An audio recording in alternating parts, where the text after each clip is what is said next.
It's time for another tournament in the TeaBreak. It's another late one for us. I'm Ros Satar, and I'm joined, of course, by Chris Oddo.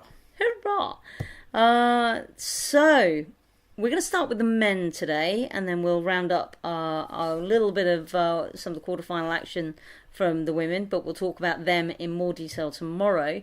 But the big news, I guess, is that Novak Djokovic will go to the ball. Or at least he will go onto centre court. Yeah, good for him. So he will kick off the action on centre court against Kei Nishikori. And interestingly enough, if any of you watched the BBC when Sir Andrew Barron Murray, no less, took to the desk to start his punditry second career, he gave Djokovic his vow or his benediction. He really did. Yeah, I mean, did you watch that? I feel the same way. So it was kind of like a situation where great minds think alike. I'm pretty sure that Andy feels exactly that same way. But did you watch it though? What did you think of his delivery? He was great. I mean, he was smooth. He wasn't playing around. He was pretty serious, but he still had his sense of humor. I liked everything about it. I've missed the guy, first of all, for he hasn't played as much as we'd like him to, and I'm psyched because as we're about to mention, he kind of seemed to be picking the Rafa Del Potro matches, kind of hand selecting the one he wanted to call tomorrow. So I'm going to look forward to watching along on BBC and checking out some of his commentary. It'd be interesting to see him get actually on the mic during a match.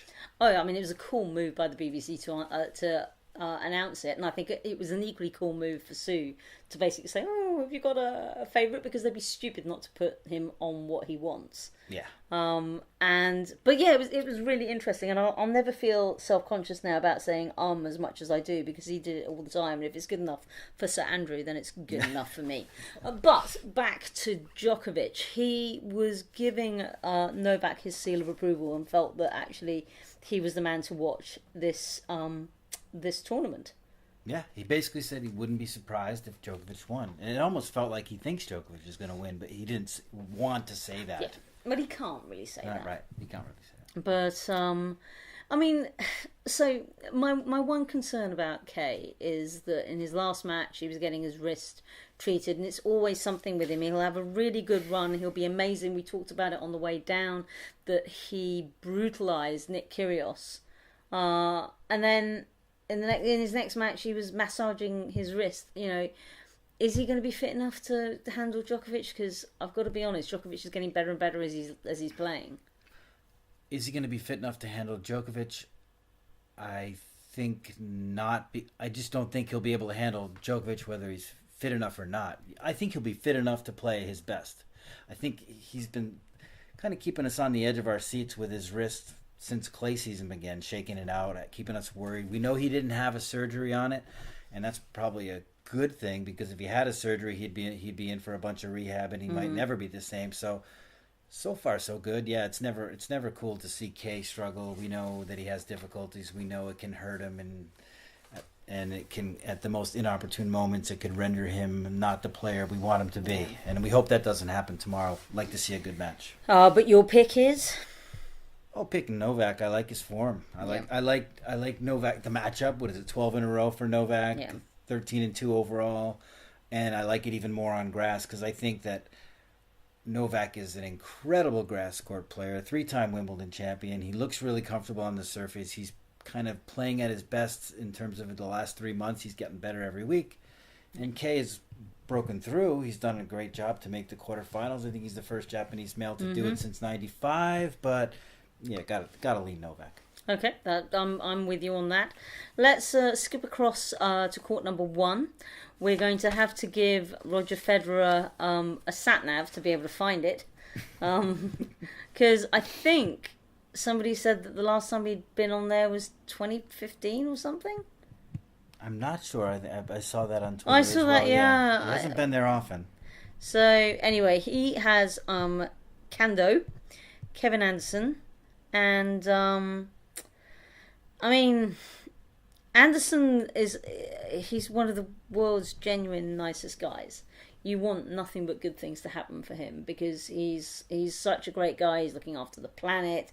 He's there's nothing not to like about this guy, except that he's going to get creamed by Federer. He's never taken a set off him. I'm going to put my heart with let's abolish plastic sleeves Anderson, and say that he's going to get at least a set off him. But I think if he's going to do that, he's going to have to take the first set. I think, you hit upon something interesting. Maybe it's because Federer is on court 1, and it's just the subtle differences. It might throw Roger off. He's been on center, like we said, for a long time. And he's got to be annoyed, right? He's got to be peeved that they caved into Twitter polls saying, "Move Roger out! Move Roger out!" Maybe not peeved, but he's got to be much prefer center court, and probably, he might struggle. It might be a weird vibe happening. I mean, Anderson's never got more than 5 games against Federer, but he's a good player. He's got a big serve. He can get into a tiebreaker and do it. I don't think he'll be able to sustain it, win the match, but it's supposed to be a hotter day tomorrow. Do we think that that's going to make a difference? Could help Kevin a little bit, a little higher balance. Maybe a little more kick off the hard surface, but I don't know. It's hard to see Anderson making too many inroads in this match. And Federer's he's won 29 of 30 at the majors since the beginning of 2017. He's been ready to go in these big matches. Okay, let's both go plump for Federer. Let's hop back to centre court now with our pins in tow. Rafael Nadal will be facing Juan Martín del Potro. Your thoughts on that? Part of me thinks Del Potro is the type of big match player that can do some damage, and he's the type of player that can do some damage against Rafa because of the big serve, the quick strikes. He's 0-2 against Rafa on grass, however, which I was surprised to look up. And one of those matches was at Wimbledon in 2011. It went 4 sets. There were 2 tiebreakers. He also lost to him at Queens. I feel like Del Potro is going to make this match interesting and dramatic. I also feel like Rafa's going to win. For a while I was leaning the other way, but then my senses took over. Yeah, I mean, I would love to see Del Potro spring the surprise, but I just don't think he can. I mean, he's short. He was short on pre-grass stuff because he pulled out of Queens as well. I can't remember. He might have done something at Boodles, but playing an exhibition in amongst the strawberries and the champagne is not really going to set him up. And I don't know. I just think that his goose is cooked. It was really complicated for him to get by Simone, and let's not forget he had to do it today, so he doesn't get really a full day off. That might hurt him a little bit. Rafa's in really good form. He's playing his best grass court tennis. I think, as we've mentioned already, I think a couple of days ago, every time he's reached the quarters at Wimbledon, he's at least made the final. Yeah. Okay, so we're both in agreement that Nadal will, maybe not cruise through, but get through. Get through. And then the match that everybody did believe should belong in number 1, or as some people rather cruelly said, in the car park, and even then not the Wimbledon one, is Raonic and John Isner. I mean, I'm going to be honest, I've barely seen Raonic, and I certainly haven't made any attempt to watch Isner at all. And if I'm being totally honest, I can't really see myself making, if that is going on after Del Potro and Nadal, then I'll probably watch a little bit of it. But unfortunately I've got a desk mate that is following the juniors, so I feel so, and she's such a nice person. I actually always feel guilty about switching the thing over, even though her and her husband are out all day, and then they come back in, do a bit of stuff, and then go.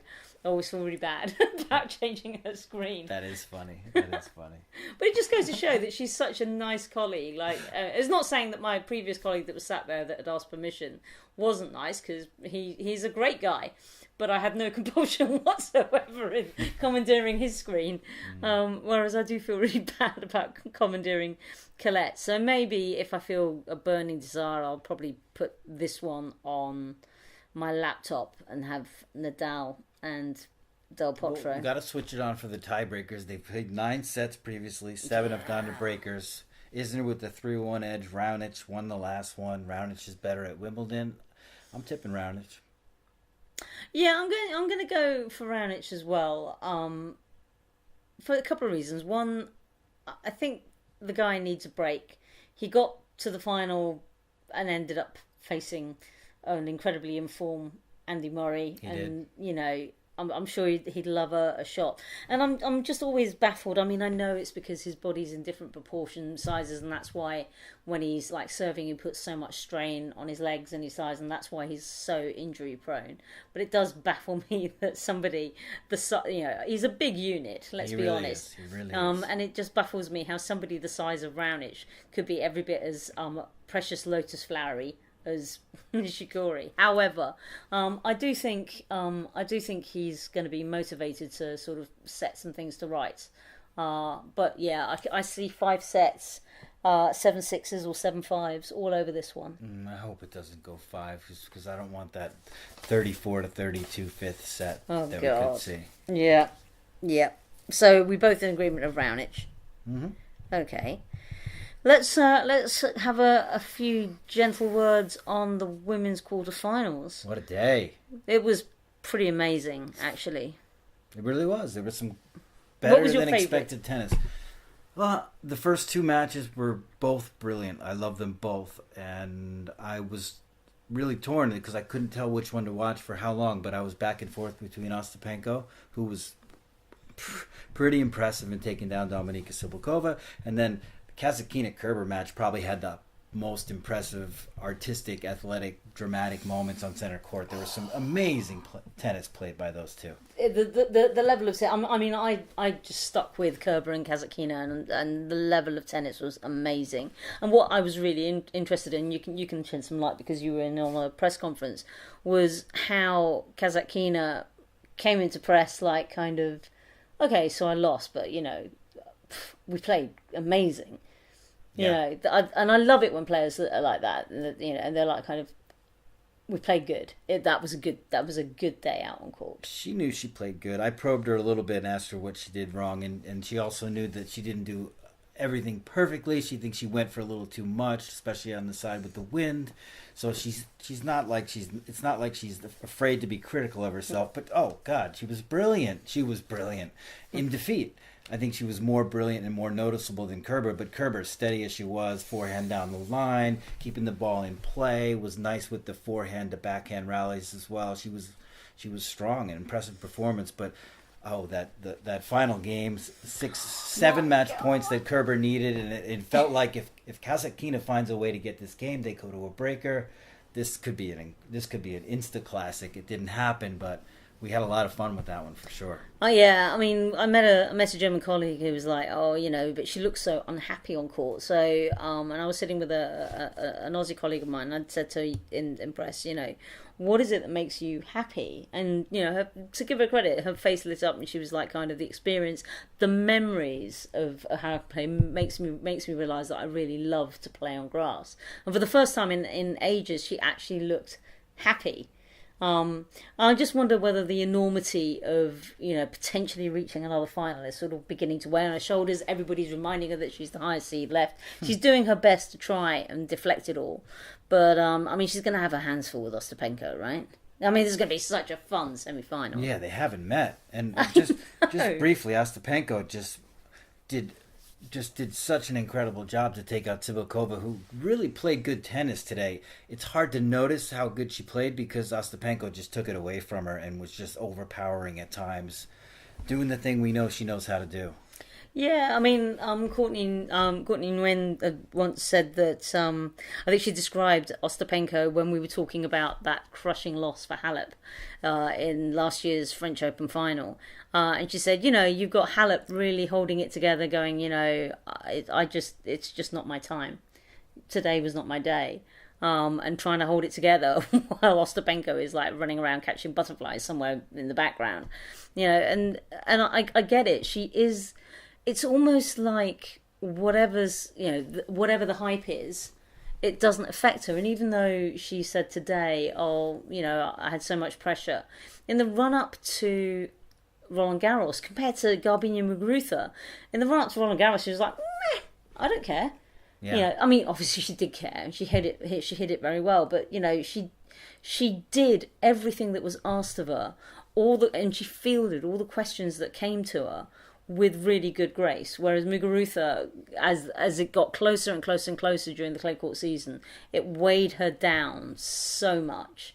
But let's be honest, Ostapenko did lose in the first round of a slam straight after having, in her first defence. So, this time she's going to be a little older, a little wiser, but I think she's going to be hitting still so free. Yeah, I mean, look at the reaction to the Roland Garros loss, which was a difficult one. She bounced right back. I mean, she was great today. From 5-5, they had a very tight first set. From 5-5, she won the final 8 points of the opener, and it was jaw-dropping stuff. And then from there, it was back and forth, a few breaks in the second set, so it was still a close match. But she seems to be rising at the right moments.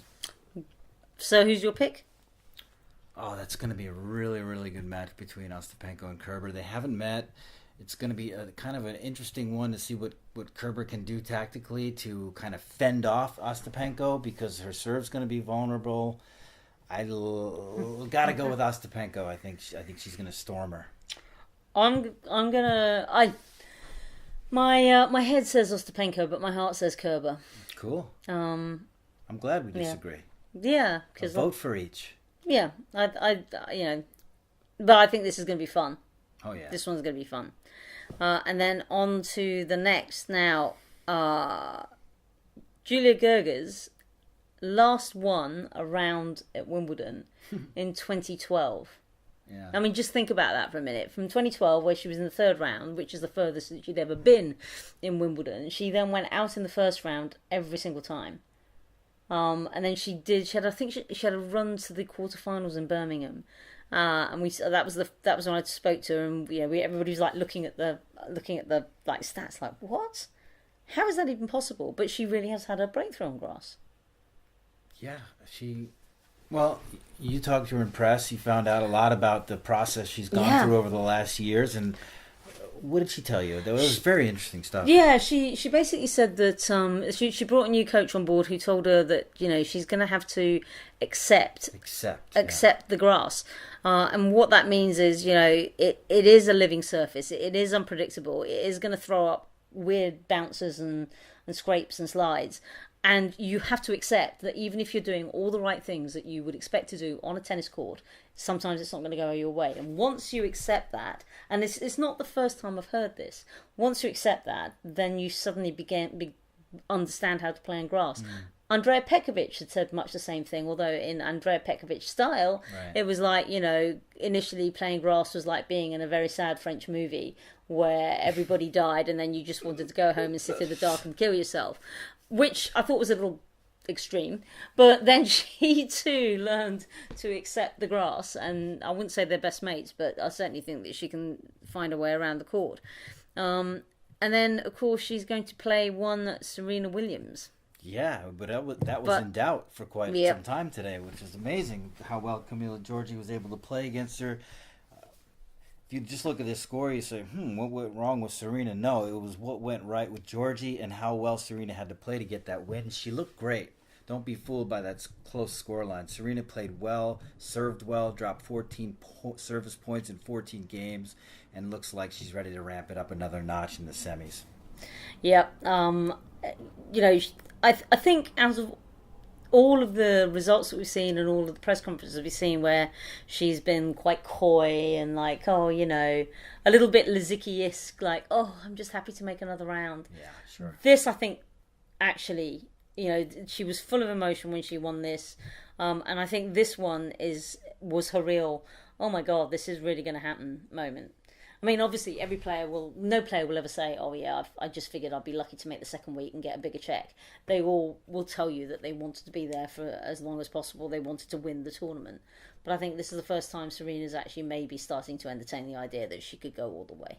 Yeah, I'm starting to think that maybe she has held back a little bit on the serve and overall, and I think there's a whole nother level that Serena can throw out there in the next two rounds, knowing that she's got 2 matches left, and then she takes as much time off as she wants after that. It's going to be scary. It's going to be difficult for Gerges. Maybe in the final she'll get tested, but I see her cruising past Gerges. Yeah, I agree. I think this is Serena all the way. And I think, well, let me just go back to one of the points that you just made now, that, her serving is improving. Today was the first time that since Paris, where she picked up this pectoral muscle injury, it was the first time she served over 120 miles an hour with a serve. Yep. And so she's feeling good about that arm. She's letting rip, and she's letting rip at just the right time because she needs to be at her best. What a thing of beauty that serve is on that surface. Yeah. Yeah, there's nothing about that isn't great. So tomorrow we will be discussing in a little bit more depth the women's semi-finals. Cool. Let's talk tactics. We shall talk tic-tacs. And we'll touch on what happened the day that Roger went to court number 1, otherwise known as the men's quarterfinals. So thank you very much for listening to us. I have been, and will continue to be, Ros Satar from Britwatch Sports. I'm Chris Oddo from Tennis Now. Goodbye. Bye-bye.